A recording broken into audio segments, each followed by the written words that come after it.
The story I'm about to tell is one about the impossible becoming possible. A strong commitment can beat the devil himself. The journey began in Ecuador in 1896. The elderly, women and children celebrated General Alfaro. His promise was unity and progress.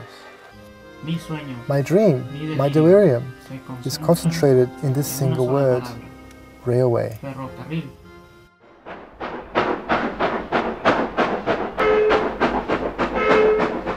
The railway that will connect the main port of Guayaquil with the capital city of Quito at a staggering height of 2,850 meters. The work started in June 1897. The finances, material, and workers were ready. Early on, the dream started vanishing because of the constant floods and the difficult terrain, although it was going to get worse before it got any better. Across the hill and down the valley, past station after station, the muffled music of the bell gives a voice to each vibration. Probably the most difficult part of this railroad was to beat the devil himself. In 1899, a mountain named the Devil's Nose needed to be conquered to reach the highlands. The American engineers working there at the time, the Harmon brothers, quoted, "Our names will be immortalized in the Devil's Nose."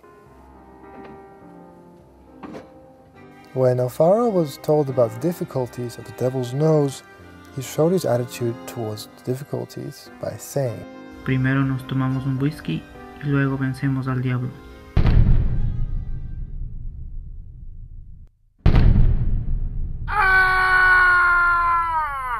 Dynamite explosions, poisonous snakes and poisonous frogs killed many workers.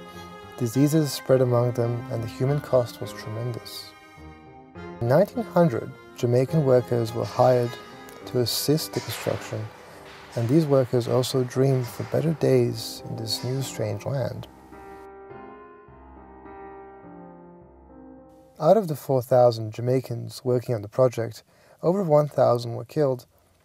Some said that once they decided to give their soul away to the devil, they were finally able to reach the highlands.